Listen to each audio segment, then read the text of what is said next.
உண்மைகளை உரத்து சொல்லும் யூடிவியின் இரவு நேர பிரதான செய்திகளோடு நான் ராஷித் மல்கதீன். விரிவான செய்திகளுக்கு செல்வதற்கு முன்னர் முதலில் இன்றைய நாளுக்கான தலைப்பு செய்திகள். தமிழ் சிங்கள புத்தாண்டு நாளை உதயம். பொருட்கொள்வதில் மக்கள் மும்முரம். புனித ரமலான் நோன்பை இலங்கை வாழ் முஸ்லிம்கள் நாளைய தினம் நோக்க உள்ளனர். 18 வயதுக்கு மேற்பட்டோருக்கு மாத்திரமே பள்ளிவாசலில் நுழைய முடியும். பள்ளிவாசலினுள் கஞ்சி பகிர்விற்கும் தடை. இலங்கையில் கொரோனா மரண எண்ணிக்கை 600 கடந்தது. ஹிட்லர் தொடர்பாக திலும் அமுடுகம வெளியிட்ட கருத்துக்கு இலங்கைக்கான ஜெர்மன் தூதர் பதில். மூடி கிடக்கும் புகுசிமா அணுமின் நிலைய கழிவு நீரை சுத்திகரிக்க திட்டம். சீனாவும் ஜப்பான் மீனவர்களும் கடும் எதிர்ப்பு. இவை எமது தலைப்பு செய்திகள். விரிவான செய்திகளில் முதலில் உள்நாட்டு செய்திகள்.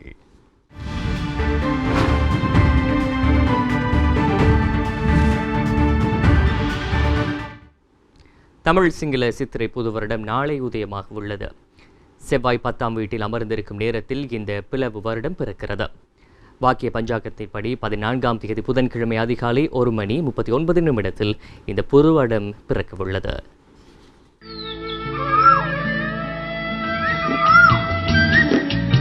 வருடந்தோறும் ஒவ்வொரு மதத்தினருக்கும் உடைய சுபதினங்களும் விழாக்களும் பண்டிகைகளும் வந்து போகின்றன. ஆனால் இரு மதத்தினருக்கு மட்டுமல்ல, இரு இனத்தினருக்கும் ஒரே ஒரு பண்டிகையாக நமது நாட்டில் சிறப்பித்து சொல்லப்படும் வகையில் சித்திரை புது வருடம் அமைந்துள்ளது. இதனை தமிழ் சிங்கள புது வருடம் என குறிப்பிட்டாலும் உண்மையில் இந்து தமிழ் மக்களும் பௌத்த சிங்கள மக்களுமே கொண்டாடுகின்றார்கள்.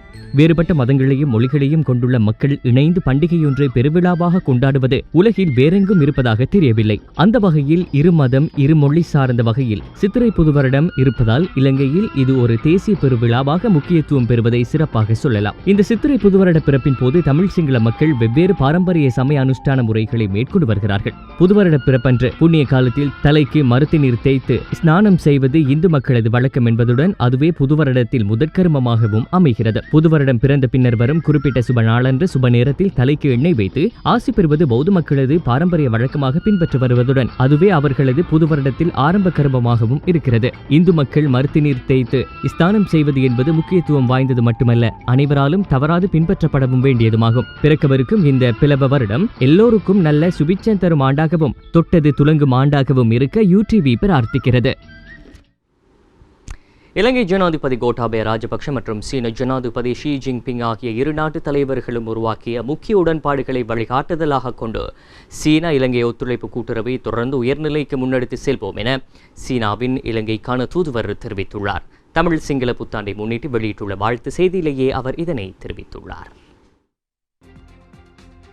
மலர்ந்துள்ள தமிழ் சிங்கள சித்திரை புத்தாண்டை முன்னிட்டு சீனாவின் இலங்கைக்கான தூதுவர் கி ஷென்ஹோன் வாழ்த்துக்களை தெரிவித்து அறிக்கையொன்றை வெளியிட்டுள்ளார். 2021ஆம் ஆண்டு சிங்கள தமிழ் புத்தாண்டை முன்னிட்டு இலங்கையில் உள்ள சீன தூதரகம், சீன தொழில் நிறுவனங்கள் மற்றும் இலங்கை வாழ் சீனர்களின் சார்பில் தனிநபர் பெயரில் இலங்கையின் பல்வேறு இன மக்களுக்கும் சீன இலங்கை உறவு மீது அக்கறை செலுத்தும் நண்பர்களுக்கும் உளமார்ந்த மற்றும் இனிய புத்தாண்டு நல்வாழ்த்துக்களை தெரிவிக்கின்றேன்.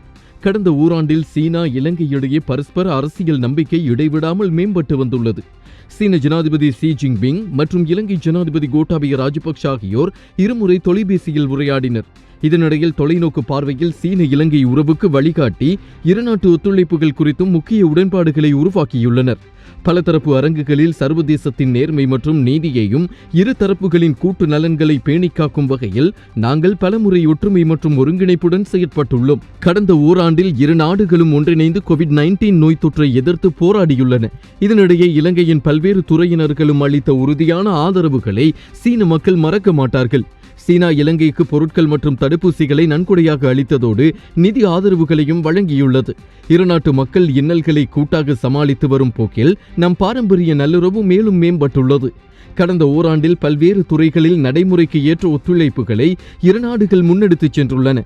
பொருளாதார வளர்ச்சியின் புதிய உந்து சக்தியாக விளங்கும் கொழும்பு துறைமுக நகரம், ஹம்பாந்தோட்டை துறைமுகம் ஆகியவற்றின் சாதனைகள் தெளிவாக காணப்படுகின்றன. சீன இலங்கை தண்ணீர் தொழில்நுட்பத்துக்கான கூட்டு ஆய்வு மையம், தேசிய சிறுநீரக நோய் மருத்துவமனை உள்ளிட்ட மக்கள் வாழ்க்கை நலன் சார்ந்த சில செயற்திட்டங்கள் பயன்பாட்டிற்கு வந்துள்ளன, சில பயன்பாட்டிற்கு வரவுள்ளன. இவை இலங்கையின் பொருளாதார சமூகத்தின் நிலையான வளர்ச்சிக்கும் BRI கட்டுமானம் இலங்கையின் நாட்டை கட்டியெழுப்பும் செழிப்பான பார்வை எனும் கொள்கையுடன் ஒன்றிணைவதற்கும் வலுவான ஆற்றலை வழங்கும். புதியதோர் ஆண்டில் ஒரு புதிய தொடக்கம் இருக்கும். இரு நாட்டு தலைவர்கள் உருவாக்கிய முக்கிய செயற்பாடுகளை வழிகாட்டலாக கொண்டு சீன இலங்கை ஒத்துழைப்பு கூட்டுறவை தொடர்ந்து முன்னெடுத்து செல்லும் உயர்நிலைக்கு செல்லவும், மேலதிக சாதனைகளை பெறவும், இரு நாடுகள் மற்றும் இரு நாட்டு மக்கள் பயனடைய செய்யவும் பாடுபடுகின்றோம் என அவர் வெளியிட்டுள்ள அறிக்கையில் தெரிவித்துள்ளார். மறுபக்கம் சீனா நேற்று இலங்கைக்கு 500 மில்லியன் அமெரிக்க டாலர்களை சீனா அபிவிருத்தி வங்கி மூலம் கடனாக வழங்கியிருந்தது. கடந்த வருடம் அரசாங்கம் சீனாவிடம் கோரிய 1 பில்லியன் அமெரிக்க டாலர்கள் கோரிக்கையில் இரண்டாவது கட்டமாக இந்த தொகை வழங்கப்பட்டுள்ளது. இது இலங்கையின் பொருளாதாரத்தை கட்டியெழுப்பவும், ரூபாவின் பெறுமதியை மீண்டும் கட்டியெழுப்பவும் இந்த கடன் உதவும் என சீனாவுக்கான இலங்கை தூதுவர் தெரிவித்துள்ளார். இலங்கைக்கான சீன தூதுவர் இன்று தனது வாழ்த்தறிக்கையில் வெளியிட்டுள்ள இலங்கை துறைமுக நகரம் பொருளாதார வளர்ச்சியின் உந்துதல் சக்தியாக இருக்கும் என தெரிவித்திருந்தார்.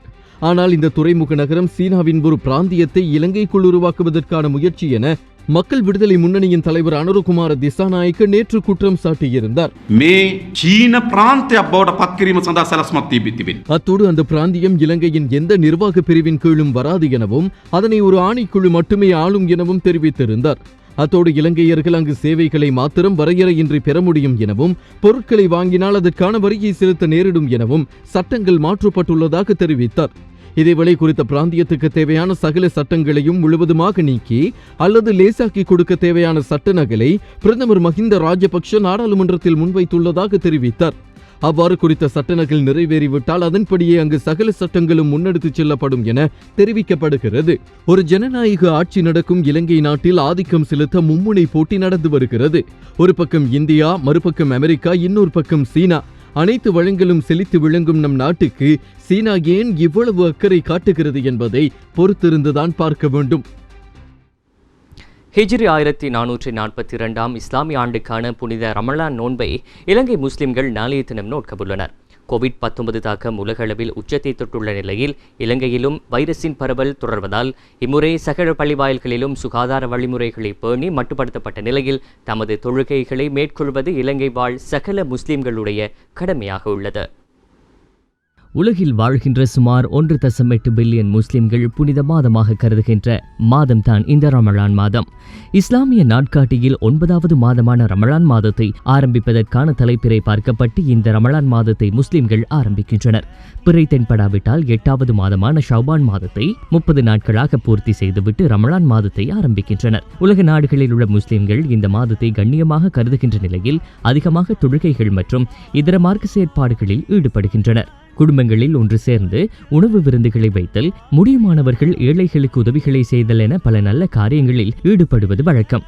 அத்தோடு நோன்பு நோக்க கடமையான நபர்கள் அதிகாலை நேரத்தில், அதாவது சுபகு நேரத்துக்கான அதான் ஒலிப்பதற்கு முன்னர் சாப்பிட்டுவிட்டு மகரிப் அதான் ஒலிக்கும் வரை, அதாவது சூரியன் மறையும் வரை பசியோடு இருந்து மார்க்க செயற்பாடுகளில் ஈடுபடுவார்கள். உலக நாடுகளில் அதிக நேரம் நோர்வே நாட்டவர்கள் தான் நோன்பு நோக்கின்றனர். இவர்கள் சுமார் 20 மணித்தியாலங்கள் நோன்பு நோக்க வேண்டியுள்ளது. ஆனால் சென்ற முறை கோவிட்-19 அச்சுறுத்தல் காரணமாக உலக நாடுகளில் முடக்கு நிலை அறிவிக்கப்பட்டுள்ள நிலையில் பல நாட்டு முஸ்லிம்கள் இந்த ரமலான் மாதத்தில் வீட்டிலிருந்தே தங்கள் தொழுகைகளை மேற்கொண்டனர். இம்முறை சகல பள்ளி வாயில்களிலும் சுகாதார வழிமுறைகளை பேணி மட்டுப்படுத்தப்பட்ட நிலையில் தமது தொழுகைகளை மேற்கொள்ளுமாறு இலங்கை வாழ் சகல முஸ்லிம்களும் வேண்டிக் கொள்ளப்படுகிறீர்கள். மேலும் மத்திய கிழக்கு நாடுகள் மற்றும் இதர நாடுகளில் உள்ள மக்கள் இன்று ரமலான் மாத முதல் நோன்பை நோற்றுள்ளனர். இதேவேளை இலங்கையில் ரமலான் மாதத்துக்கான தலைப்பிறை தென்படவில்லை என்பதால் ஷஹ்பான் மாதத்தை 30ஆக நிறைவு செய்துவிட்டு நாளை ரமலான் மாத முதல் நோன்பை நோக்க உள்ளனர்.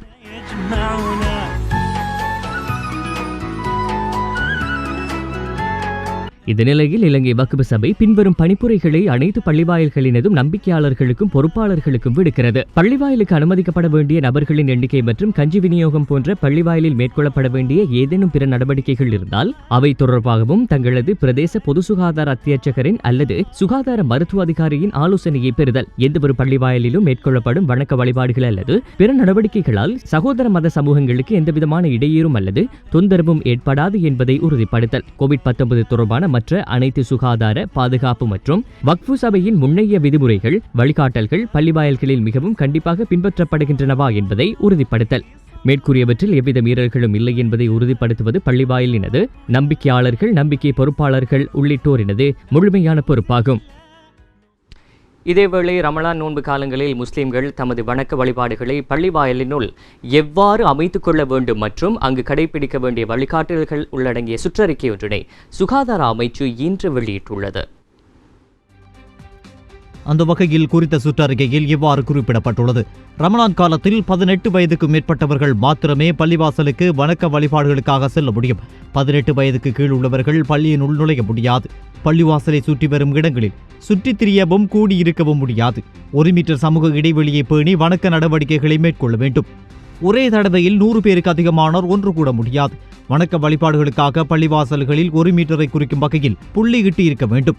1 மீட்டருக்கு உட்பட்டு புள்ளிகளின் அடிப்படையில் 100 பேருக்கு அதிகமாக இருக்காமல் வணக்க வழிபாடுகளில் ஈடுபடுபவர்களை அழைக்க முடியும். பள்ளியினுள் தொழ வருபவர்கள் கட்டாயமாக தொழுகை விரிப்பை பயன்படுத்த வேண்டும். முகக்கவசம், கையுறை போன்ற தற்பாதுகாப்பு அணிகலன்களை பயன்படுத்திக் கொள்ள வேண்டும். அனைவரும் கட்டாயமாக முகக்கவசத்தை அணிந்து கொள்ள வேண்டும். பள்ளியினுள் நுழைய முன்னர் சவட்காரமிட்டு கைகளை கழுவிக்கொள்ள ஏற்பாடுகளை பள்ளியினுள் செய்திருக்க வேண்டும். பள்ளிவாசலினுள் கைகுலுக்களை தவிர்த்துக் கொள்ள வேண்டும். பள்ளிவாசலினுள் தொலைபேசி, பேனை போன்ற பொருட்களை பரிமாறிக்கொள்வதை தவிர்த்துக் கொள்ள வேண்டும். தொற்று நீக்கி திரவத்தை பயன்படுத்திய பின்னரே பள்ளிவாசலினுள் உள்ள குரான் மற்றும் இதர புத்தகங்களை தொட வேண்டும். உணவுப் பொருட்களை பள்ளிக்குள்ளும் பள்ளிக்கு வெளியேயும் பயன்படுத்தக்கூடாது. பள்ளிவாசல்களில் கஞ்சி பைந்தளிக்கப்படக்கூடாது. பள்ளியில் உள்ள ஹவுல் எனும் பொதுவான நீர் தடாகத்தில் உழு செய்ய முடியாது. காய்ச்சல், இருமல் போன்ற கொரோனா அறிகுறி காணப்பட்டால் பள்ளிவாசலுக்கு செல்வதை தவிர்த்து வீட்டிலேயே தங்கியிருக்க வேண்டும். தனிமைப்படுத்தலில் இருக்கும் எவருக்கும் வணக்க வழிபாடுகளுக்காக பள்ளிக்கு வர முடியாது. பிரதேச பொது சுகாதார அத்தியட்சகர் அல்லது சுகாதார மருத்துவ அதிகாரி குறித்த பள்ளிவாசல்களை எந்நேரமும் கண்காணித்துக் கொண்டிருப்பார்கள். இலங்கையில் உள்ள அனைத்து இன மக்களுக்கும் முக்கியமான தினமான நாளைய நாள் முதல் யூடிவியின் யூடிவி செய்தி சேவையை தமிழ் மொழி மூலம் பெற்றுக்கொள்வதற்கான வசதிகளை யூடிவி செய்தி பிரிவு ஏற்பாடு செய்துள்ளது. பிறகு இலங்கையில் சிங்கள, தமிழ், முஸ்லிம் மக்களுக்கு ஒரே நாளில் விசேட நாள் ஒன்று நாளை வருகின்றது. நாளைய தினம் சிங்கள, தமிழ் மக்கள் சித்திரை புது வருடத்தை கொண்டாடுவதோடு முஸ்லிம் மக்கள் தமது முதல் நோன்பை நோக்க உள்ளனர். அனைத்து இன மக்களுக்கும் முக்கிய நாளான நாளைய நாள் முதல் யூடிவியின் SMS செய்தி சேவையை தமிழ் மொழி மூலம் பெற்றுக்கொள்ள முடியும். உடனுக்குடன் உங்கள் கையடக்க தொலைபேசிக்கு முக்கியமான செய்திகளை அனுப்புவதற்கு யூடிவியின் செய்தி பிரிவு ஏற்பாடுகளை செய்துள்ளது. செய்திகளுடன் இந்த நோன்பு காலத்தில் தொழுகை நேரங்களையும் நற்சிந்தனைகளையும் நீங்கள் பெற்றுக்கொள்ளலாம். யூடிவியின் SMS செய்தியை நீங்களும் பெற்றுக்கொள்ள REG இடைவெளி யூடிவி என குறிப்பிட்டு 77000 என்ற இலக்கத்திற்கு SMS செய்யுங்கள். இலங்கை இஸ்லாமிய தீவிரவாத அமைப்புகளுக்கு தடை விதித்துள்ளதை தொடர்ந்து தமிழ்நாட்டில் பாதுகாப்பு பலப்படுத்தப்பட்டுள்ளதாக த இந்த் செய்தி வெளியிட்டுள்ளது. அடிப்படைவாதிகள் இலங்கையிலிருந்து இந்தியாவுக்கு தப்பி செல்ல முயலக்கூடும் என்ற தகவல்களை தொடர்ந்து தமிழ்நாட்டின் விமான நிலையங்களில் பாதுகாப்பு பலப்படுத்தப்பட்டுள்ளதாக த இந்த் மேலும் குறிப்பிட்டுள்ளது. இலங்கையில் கடந்த வாரம் தீவிரவாத நடவடிக்கைகள் தொடர்பாக அல்-கைதா, IS உள்ளிட்ட 11 குழுக்களை தடை செய்ய சட்டமா அதிபர் அங்கீகாரம் வழங்கியிருந்தார். எனினும் அந்த குழுக்களில் ஒரு சில குழுக்கள் தமது எதிர்ப்பையும் தெரிவித்து அறிக்கை வெளியிட்டிருந்தன. எனவே குறித்த செயற்பாடுகளுக்கான தடைகளை தொடர்ந்து சர்வதேச வருகை மற்றும் தமிழ்நாட்டின் கடலோர மாவட்டங்களில் உள்ள விமான நிலையங்களில் பாதுகாப்பு பலப்படுத்தப்பட்டுள்ளது. அல்-கைதா மற்றும் IS உட்பட 11 பயங்கரவாத குழுக்களை தடை செய்யும் நடவடிக்கையை இலங்கை ஆரம்பித்த நிலையில் இந்த அச்சுறுத்தல் உணரப்பட்டதாக த ஹிந்து செய்தி வெளியிட்டுள்ளது.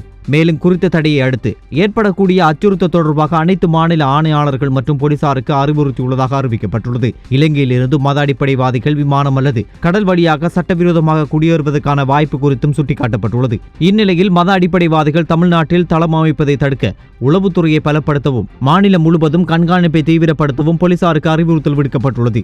மேலும் இலங்கையில் இயங்கி வரும் குறித்த சில அமைப்புகளுடன் சம்பந்தப்பட்டவர்கள் இந்தியாவில் இருந்து இயங்கி வருவதாகவும் தெரிவிக்கப்பட்டுள்ளது. ஜனாதிபதி கோட்டாபய ராஜபக்ஷ ஹிட்லரை போன்று ஆட்சியை முன்னெடுக்க வேண்டும் என்பதே அவருக்கு வாக்களித்த 69 லட்சம் மக்களின் எதிர்பார்ப்பாகும் எனவும் அவர் அவ்வாறு செயற்படாமையின் காரணமாக அவர் மீது குற்றம் சுமத்தப்படுகிறது என்றும் ராஜாங்க அமைச்சர் திலும் அமுனுகம தெரிவித்தார். இந்த நிலையில் அடோப் ஹிட்லர் தொடர்பாக ராஜாங்க அமைச்சர் திலும் அமுனுகம வெளியிட்டுள்ள கருத்துக்கு இலங்கைக்கான ஜெர்மன் தூதுவர் இன்று தனது ட்விட்டரில் பதில் வழங்கியுள்ளார். கோட்டாபய ராஜபக்ஷ ஜனாதிபதியாக பதவியேற்றதன் பின்னர் ஏதேனும் ஒரு வகையில் சர்வாதிகார ஆட்சியை முன்னெடுப்பார் என்று நாட்டு மக்கள் எதிர்பார்த்தனர். எனினும் ஜனாதிபதி கோட்டாபய ராஜபக்ஷ அவ்வாறு ஹிட்லர் போன்று செயற்படாமையின் காரணமாகவே அவர் மீது குற்றம் சுமத்துகின்றனர். எவ்வாறாயினும் தற்போது நாட்டில் உள்ள சில துறைகளின் செயற்பாடுகளால் ஜனாதிபதி ஹிட்லர் ஆகும் நிலைக்கு தள்ளப்பட்டால் அவர் அவ்வாறு செயற்பட வாய்ப்புள்ளது என்று நான் எண்ணுகின்றேன். அவ்வாறெனில் யாரும் அவர் மீது குற்றம் சுமத்த மாட்டார்கள். தேர்தல் காலத்தில் மகாசங்கத்தினரும் ஹிட்லர் ஆட்சி ஆனாலும் கவலை இல்லை என்றவாறான கருத்துக்களை வெளியிட்டிருந்தனர். ஜனாதிபதிக்கு வாக்களித்த 69 லட்சம் மக்களும் அவர் ஹிட்லரை போன்று ஆட்சி செய்ய வேண்டும் என்பதையே எதிர்பார்க்கின்றனர். எனினும் இவ்வாறு ஆட்சியை முன்னெடுக்க ஜனாதிபதி விரும்புவார் என்று நாம் எதிர்பார்க்கவில்லை. மாறாக அவர் அந்த நிலைக்கு தள்ளப்பட்டால் அனைத்தும் சரியாகிவிடும். இந்த நிலையில் அடோப் ஹிட்லர் தொடர்பாக ராஜாங்க அமைச்சர் திலும் அமுனுகம வெளியிட்ட கருத்துக்கு இலங்கைக்கான ஜெர்மன் தூதுவர் ஹோல்கர் சீபர்ட் இன்று ட்விட்டர் மூலம் பதில் வழங்கியுள்ளார். இந்த ட்விட்டர் பதிவில், ஒரு ஹிட்லர் இன்று இலங்கைக்கு நன்மை பயக்கும் என்று கூறுவதை நான் கேள்விப்படுகின்றேன். மில்லியன் கணக்கான இறப்புகளுடன் கற்பனைக்கு அப்பாற்பட்ட மனித துன்பங்களுக்கும் விரக்திக்கும் அடோப் ஹிட்லர் தான் காரணம் என்று அந்த குரல்களை நினைவுபடுத்துகின்றேன். நிச்சயமாக ஹிட்லர் எந்த அரசியல்வாதிக்கும் முன்மாதிரி இல்லை. நாட்டில் மேலும் 4 கோவிட் மரணங்கள் பதிவாகி இருப்பதாக சுகாதார பிரிவு இன்று அறிவித்துள்ளது. இதனை அடுத்து நாட்டின் மொத்த கோவிட் மரணங்களுடைய எண்ணிக்கை 600ஐ கடந்துள்ளது.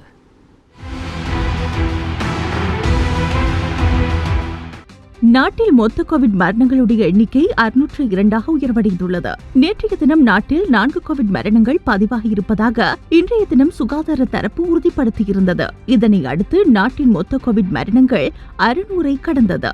மஹரகம, அக்குரச, நாராயண்பிட்ட மற்றும் காலி ஆகிய பிரதேசங்களைச் சேர்ந்த நபர்களே இவ்வாறு மரணமடைந்துள்ளனர். வெளிநாட்டு வேலைவாய்ப்பு பணியகத்தில் பதிவு செய்து தொழில் வாய்ப்புக்காக வெளிநாடு சென்றுள்ள பணியாளர்கள் மீண்டும் நாடு திரும்பும் போது அவர்களை இலவசமாக தனிமைப்படுத்தும் செயல்முறை நேற்று முதல் ஆரம்பமாகியுள்ளது. இதற்கமைய இலவசமாக தனிமைப்படுத்தப்பட்ட முதலாவது குழுவினர் நேற்றைய தினம் நாட்டிற்கு வருகை தந்துள்ளனர். குவைத்திலிருந்து 149 பேர் அடங்கிய குழுவினர் நேற்றைய தினம் நாட்டிற்கு திரும்பியுள்ளதோடு இவர்கள் வெலிகம பிரதேசத்தில் உள்ள ஹோட்டல் ஒன்றில் தனிமைப்படுத்தப்பட்டுள்ளனர். இவ்வாறு நாடு திரும்பும் தொழிலாளர்களை இலவசமாக தனிமைப்படுத்துவதற்காக சுற்றுலா விடுதிகளில் 600 வரையிலான அறைகள் பதிவு செய்யப்பட்டுள்ளன. நேற்றைய தினம் 263 கோவிட் தொற்றாளர்கள் நாட்டில் பதிவாகியுள்ளனர். இதில் பேலியகொட கோவிட் கொத்தில் 203 பேரும், சிறைச்சாலை கோவிட் கொத்தில் 22 பேரும், வெளிநாடுகளில் இருந்து வருகை தந்தவர்களில் 38 பேரும் பதிவாகியுள்ளனர். இந்த நாட்டில் என்ன நடக்கும், எப்போது நடக்கும் என்று எவருக்கும் தெரியாத அச்சமான சூழலை அரசு ஏற்படுத்தி மக்களை அச்சமான சூழலில் வாழ வைத்துள்ளதாக நாடாளுமன்ற உறுப்பினர் ரிஷாட் பதுதீன் தெரிவித்துள்ளார். வவுனியாவில் நடைபெற்ற நிகழ்வொன்றில் கலந்து கொண்டு கருத்து தெரிவிக்கும் போதே அவர் இதனை தெரிவித்துள்ளார். சஹரானுடைய குண்டுவெடிப்போடு ஏதோ சம்பந்தம் இருப்பது போல ஊடகங்களிலே ஒரு பொய்யான பெரிய பிரச்சாரத்தை முன்னெடுத்தார். தேர்தல் முடிந்த கையோடு எப்படியாவது சிறையிலே கொண்டு அடைக்க வேண்டும் என்று எத்தனையோ பொய் குற்றச்சாட்டுகள், பொய் முறைப்பாடுகளை செய்தும் பயன் கிடைக்காத பொழுது புத்தளத்திலிருந்து இடம்பெயர்ந்த மக்கள் பஸ்ஸிலே சென்ற டிடிபி பஸ்ஸிலே சென்றதற்காக 300 பஸ்களிலே சென்றார்கள் என்பதற்காக அதை எமது அமைச்சு மையப்படுத்தி அதற்கான உதவிகளை செய்தது என்பதற்காக அதற்கு பொறுப்பான அமைச்சர் என்ற அடிப்படையிலே என்னை கொண்டு போய் சிறையிலே அடைத்தார். 38 நாட்களாக சிறையிலே வைத்து எந்த அளவு கஷ்டத்தை தர முடியுமோ அந்த அளவு கஷ்டத்தை ஏற்படுத்தினார். அதன் பிறகு நீதிமன்றத்தின் ஊடாகத்தான் வெளியே வரக்கூடிய வாய்ப்பை அல்லாஹ் ஏற்படுத்தினான். அதன் பின்னரும் ஒவ்வொரு நாளும் இந்த அரசாங்கம் தொடர்ந்தேச்சியான சதிகளை செய்து கொண்டிருக்கிறது. அதன் பிறகு ஒன்றன் பின் ஒன்றாக சிறுபான்மை சமூகத்துக்காக பேசுகின்றவர்களுடைய குரல்களை நசுக்குகின்ற சதி நடந்து கொண்டிருக்கிறது. போன மாதம் ஆசாத் சாலியை பிடித்து அடைத்திருக்கிறார். அதே போல இன்னும் என்னென்ன செய்ய முடியுமோ இப்பொழுது நான் ஊடகத்திலே பார்த்தேன். அசல சம்பத் என்கின்ற ஒருவர், அரசாங்கத்துடைய பிழையான நடவடிக்கைகளை எதிர்த்து பேசுகின்ற ஒருவர், ஒரு சிவில் அமைப்பை சேர்ந்தவர், அவரை இப்பொழுது கைது செய்திருப்பதாக நான் ஊடகத்திலே அறிகிறேன். என்ன நடக்கும், எப்பொழுது நடக்கும், யாருக்கு நடக்கும், என்ன செய்வார்கள் என்பது இந்த நாட்டிலே ஒரு தெரியாத ஒரு பயந்த சுபாவத்தோடு எல்லோரும் வாழ வேண்டும் என்று இந்த அரசாங்கம் எல்லோரையும் அச்சத்திலே வைத்திருக்கிறது. சிற்றுண்டி சாலை உரிமையாளர்கள் சங்கத்தின் தேசிய அமைப்பாளர் அசேல சம்பத் இன்று கைது செய்யப்பட்டுள்ளார். அகில இலங்கை சிற்றுண்டி சாலைகள் உரிமையாளர்கள் சங்கத்தின் தலைவர் அசேல சம்பத் கொம்பனி தெரு போலீசாரினால் கைது செய்யப்பட்டுள்ளார். பாவனையாளர் அலுவல்கள் அதிகார சபை அதிகாரிகளின் கடமைகளுக்கு இடையூறு விளைவித்தமை தொடர்பில் அவருக்கு எதிராக குற்றம் சுமத்தப்பட்டுள்ளது.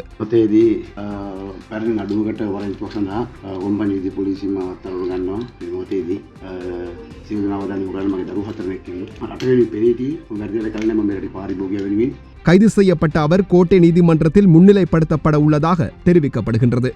கைது செய்யப்பட்ட அவர் கோட்டை நீதிமன்றத்தில் முன்னிலைப்படுத்தப்பட்டுள்ளார்.